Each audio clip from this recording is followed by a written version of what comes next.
Hola, soy Regina Mejía de Sexto C y voy a hablar sobre Kant primero. Kant es el de los, bueno, voy a leer mis apuntes, de los principales autores de la Ilustración.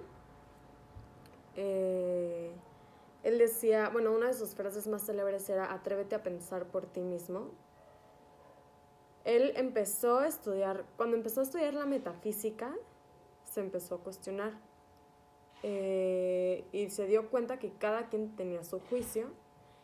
Entonces de ahí empezó el juicio, por así decirlo, analítico, que es el explicativo, ¿no? Por ejemplo, un ejemplo es: el calvo no tiene cabello. Entonces ahí te está diciendo, o sea, te está dando algo que es obvio, o sea, que no, sin sentido, porque pues al decir calvo tú ya estás automáticamente diciendo que no tiene cabello. Y el cinético, que aumenta el conocimiento. Por ejemplo, el calvo está usando una peluca. Entonces tú ya a raíz de eso, no sé, si ya conocías al calvo, tú te das cuenta que está usando una peluca. Bueno, es un ejemplo un poco menso y tal vez no tiene nada que ver, pero bueno. Los juicios cinéticos los sabes por la experiencia. Y es lo que ya dije pues del calvo. La experiencia se divide en dos: en a priori y a posteriori, que el a priori es previo a y el a posteriori es después de. Kant dice que los juicios de una ciencia deben aumentar nuestra experiencia. La ciencia se podría decir que es a priori porque es previo a un conocimiento. Lo que busca Kant es que nos cuestionemos. Por ejemplo, ya después llegó a la conclusión que la metafísica no es una ciencia, pero es inevitable como tendencia.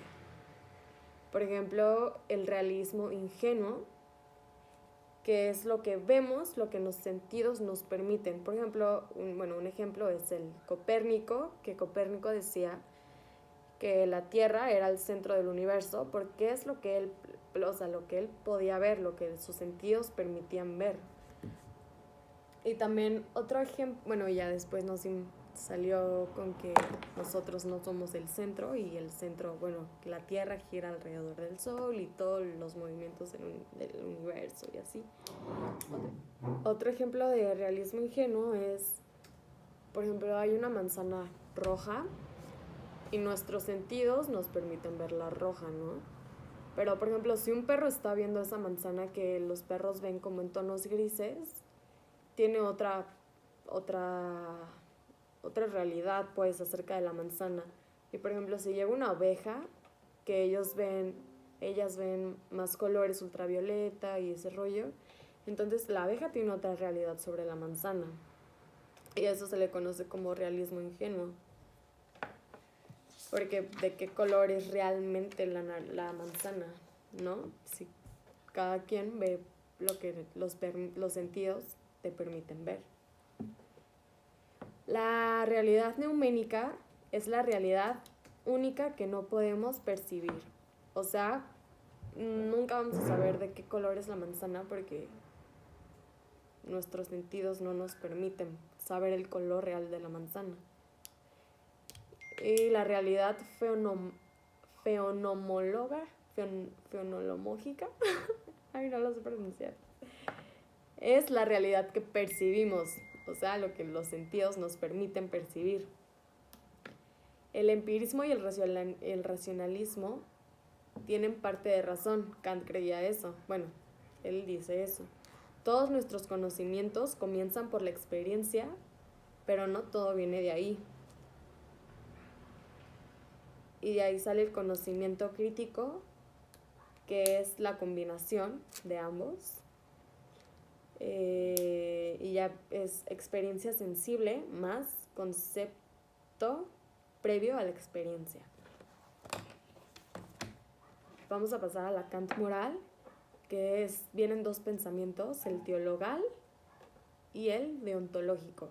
El teologal dice una acción moralmente aceptable en base a las consecuencias.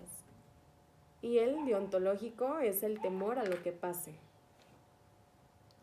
Kant dice, no somos capaces de percibir las consecuencias, de predecir, o sea, no podemos usar las consecuencias como un criterio ético, que es actuar por buena voluntad. Debemos actuar por el deber mismo sin buscar nada a cambio. El imperativo colegórico nos invita a pensar por nosotros mismos y establecer nuestras propias normas morales en base a un criterio. El imperativo hipotético dice que obra de tal manera que uses a la humanidad siempre como un fin y nunca como un medio. Y la libertad, Kant decía que es algo abstracto, porque la percepción de la libertad la limita a nuestros sentidos, porque cada ser vivo vive en una realidad distinta. Entonces, ¿cuál es la verdadera libertad? Decía que en el mundo fenomenológico es el que podemos conocer, porque se nos ha sido presentado por nuestros sentidos y solo conocemos lo que nuestros sentidos nos permiten conocer. Y el mundo mnemónico es el intangible y no podemos conocer, como ya lo había mencionado. ¿Qué tiene que ver la realidad a la moral, a la libertad, perdón? La moral está en el mundo neumélico, pero nosotros actuamos en el mundo fenomenológico, en donde estamos acostumbrados a estar, o del que no podemos ver más allá. El imperativo colectivo es la fórmula de ley universal, que es obra como crees que deberías. Una persona libre es la que actúa como su razón le dice. Y aquí terminamos con Kant. Ahora voy a hablar de Hegel, mi parte 2 del video. Y Hegel era el representante del idealismo más radical que ha existido en la filosofía.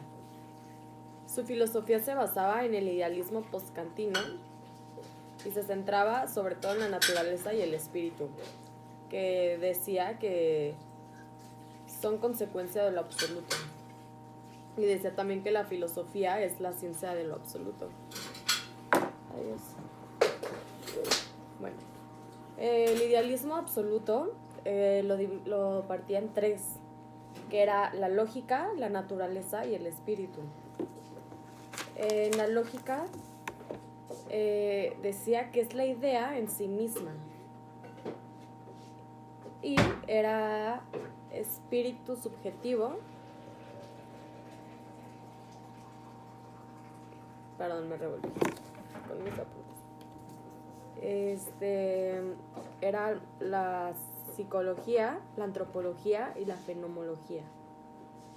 Y de la naturaleza es el espíritu objetivo, que es la moral, derecho y el Estado. Y del espíritu, que es la idea en ti mismo, de ti mismo, que es algo absoluto. Y era de el arte, filosofía y religión.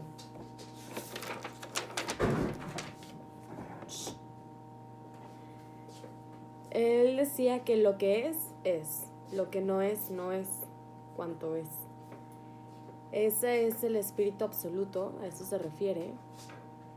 Y para Hegel la dialéctica consistía en una idea inicial que llegaría a la final. Y bueno, esto es todo por mi video.